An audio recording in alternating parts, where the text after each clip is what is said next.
Friends, இன்னைக்கு நம்ம என்ன பார்க்க போறோம்னா, எங்க அம்மா வந்து காசு சேர்த்து வச்சிருக்காங்க. எல்லாருமே உண்டியல்ல சேர்த்து வைப்பாங்க. எங்க அம்மா நல்லா பேக்ல சேர்த்து வச்சிருக்காங்க. சரி, அதுல எவ்வளவு இருக்குன்னு பாப்போம். எதுக்கு மாதிரி சேர்த்து வச்சிருக்கீங்க? தர்மம் போடுறதுக்கு. ஒரு கோயிலுக்கு போகணுமா, ரொம்ப நாளா சேர்த்து வச்சுட்டு எப்ப கூட்டு போவீங்கன்னு கேட்டுட்டே இருக்காங்க. எண்ணி முடிச்சிட்டோம் ஃப்ரெண்ட்ஸ். எவ்வளவு இருக்கு அப்படின்னா 1400 ரூபாய் இருக்கு. 1400 ரூபாய் இவ்வளவு நாள் சேர்த்திருக்காங்க. இனிமே நாங்க கோயிலுக்கு போற வரைக்கும் சேர்ப்பாங்க. எவ்வளவு சேர்க்காங்கன்னு பாப்போம். ஆனா எங்க அம்மா எங்கேயும் 5 ரூபாய் பாத்திரக்கூடாது, உடனே டக்குன்னு எடுத்து போட்டு இவ்வளவு சேர்த்துட்டாங்க. பரவாயில்ல.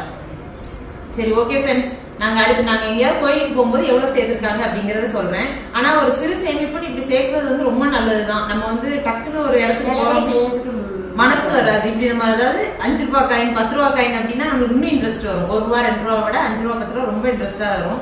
இவ்வளவு சேர்த்திருக்காங்க. என்னன்னா திடீர்னு கவர்மெண்ட் 10 ரூபாய் காயின் செல்லாதுன்னு சொல்லிடுவாங்க. அதுதான் கொஞ்சம் பயமா இருக்கு.